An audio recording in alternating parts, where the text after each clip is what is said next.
अस्सलाम वालेकुम फ्रेंड्स, कैसे हैं आप। उम्मीद करता हूं कि आप सब बिल्कुल ठीक ठाक होंगे। तो आज का दिन बहुत अच्छा है। आज सुबह बहुत धुंध थी और अभी धूप निकलना स्टार्ट हो गई है। तो शुरू करते हैं आज का व्लॉग। आज के इस व्लॉग में मैं आपको ये बताऊंगा कि अभी मैं अपने स्कूल आया हूँ और सफाई वाली जो खाला थी उनके घर गया और उनको कहा कि थोड़ी देर के लिए आएँ और थोड़ा सा जो काम है एक बार कर लें, एक बार सफाई हो जाएगी। थोड़ी सी ये डस्टिंग होने वाली है, सारी काफ़ी ज़्यादा काम होने वाला है, तो थोड़ा सा नीट एंड क्लीन काम हो जाएगा।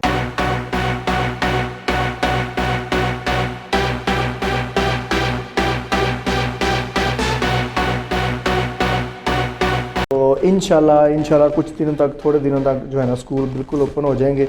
और अभी ये आप देख रहे हैं थोड़ी सी ऑफिस की सारी चीज़ें इधर उधर पड़ी हैं, कोई प्रॉपर जो है ना अभी इंशाल्लाह आज थोड़ी सी सेटिंग हो जाएगी ऑफिस की।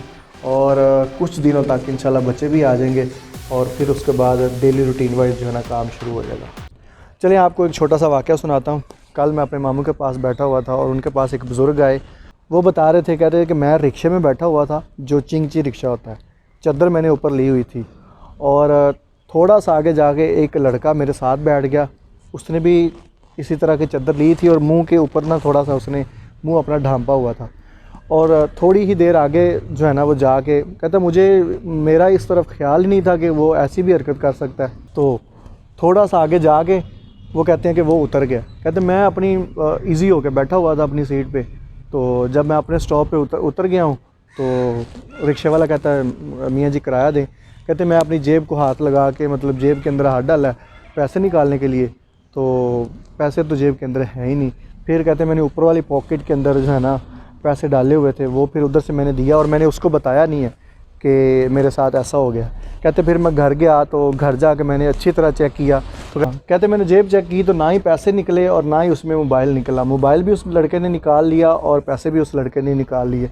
सर्दी थी, बुज़ुर्ग आदमी थे और यकीन माने इतनी बददुआएं दे रहे थे ना कि कोई हद नहीं है।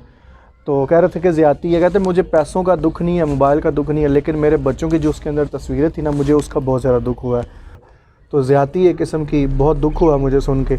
और अब वो कह रहे थे मुझे उसकी पहचान भी नहीं है। मैं भले ही डेली आता जाता हूँ लेकिन मुझे उस बंदे का बिल्कुल पता नहीं है, ना उसकी शक्ल की पहचान है। उसने मुँह थोड़ा सा ढांपा हुआ था, पता नहीं उसकी नीयत ही ऐसी थी कि मैं ये बुज़ुर्ग आदमी है बैठूँगा साथ। और उसने अपनी चादर का जो पल्लू है इनकी चादर के ऊपर रख दिया ताकि अगर थोड़ा बहुत मैं इधर उधर हिलता हूँ या कुछ निकालने के लिए कोशिश करता भी हूँ तो उसको फ़ील ना हो, उसको यही लगे कि ये अपनी जो है ना चादर को संवार रहा है। तो इस तरह उसने अपना हाथ दिखाया, काम दिखाया और निकल गया। तो बुज़ुर्ग आदमी थे, वो बड़े परेशान थे और एक उनको दुख भी बहुत ज़्यादा था। वो कह रहे थे मेरे बच्चों की इसके अंदर तस्वीरें हैं तो वो मुझे अब कोई नहीं दे सकता।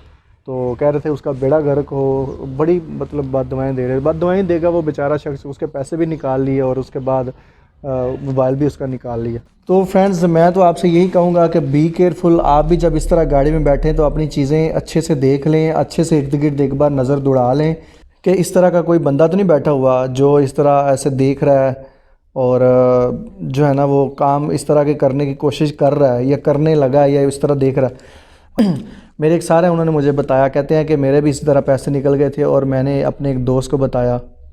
कह रहे थे मैंने अपने एक दोस्त को बताया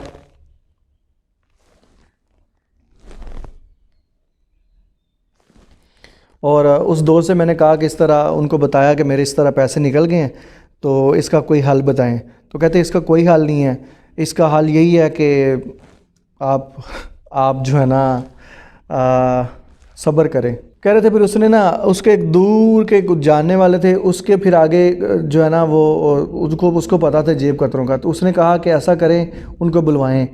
तो उसके रेफरेंस से उन्होंने उसको बुलवाया और बुलवा के उन्होंने कहा कि अच्छा मुझे ये बताएं कि इस तरह के इस जगह पे मेरे पैसे चोरी हुए हैं, तो लिहाजा आप में से कोई बंदा उसको जानता है या इस इलाके में है कोई इस तरह का। वो कह रहे थे कि ये हमारी टीम का बंदा नहीं है, इनकी ना एक टीम होती है और इनके एक इस तरह के इलाका भी होते हैं जिसमें ये जिस तरह की कार्रवाई करते हैं। तो कह रहे थे हम बिल्कुल उसको नहीं जानते। तो सर कह रहे अच्छा मुझे ये बताएं, चलें आप जानते नहीं हैं लेकिन इनसे बचा किस तरह जाए। वो कह रहे थे कि आपने तो जो सवाल हमसे पूछा वो तो हम कभी अपने बाप को भी नहीं बताते कि आप जो आप पूछ रहे हैं। तो कह रहे थे नहीं आप चलें कम से कम हमें ये बताएं कि इनसे बचा किस तरह जाए। तो उन्होंने ये बताया कि जब आप किसी गाड़ी में किसी भी जगह पे जाएं तो एक बार ना गौर से एक एक बंदे की आंखों में आंखें डाल के, मतलब गाड़ी में बैठे हैं ना, तो एक बार सब की तरफ ना गौर से देख लें। तो कह रहे थे जो इस तरह का बंदा होगा ना, जो जेब कतरा होगा, जेब तराश होगा, उसको पता चल जाएगा कि इस बंदे ने या तो मुझे पहचान लिया है या फिर ये मेरे बारे में जानता है। तो वो कह रहा था और वो चाहे पूरे लोगों के पैसे निकाल ले, आपकी तरफ वो बिल्कुल आएगा भी नहीं, आप बेधड़क होकर खड़े रहें। तो एक इनसे बचने का ये हल है। लिहाजा अगर आप भी कभी किसी जगह पे जाएं, गाड़ी में बैठें, इधर उधर जाएं, तो आप एक बार गौर से नज़र दौड़ा लें, एक बार गौर से ना सब लोगों को देख लें। उसमें क्या होगा कि एक बार एक नज़र आपने देख लिया ना, तो जो इस तरह का बंदा होगा ना, जेब तराश, जेब कतरा जो होगा, उसको पता चल जाएगा कि ये बंदा या तो मुझे जानता है या फिर इसको मेरा पता है या फिर ये मुझे पकड़ लेगा, तो वो आपकी तरफ बिल्कुल नहीं आएगा। तो एक्चुअली व्यूअर्स अल्हम्दुलिल्लाह काम यहाँ पे मुकम्मल हो गया है, बिल्कुल एक बार नीट एंड क्लीन हो गई हैं चीज़ें। तो अभी मैं जा रहा हूँ लाहौर, एक छोटा सा काम है उसके लिए जा रहा हूँ।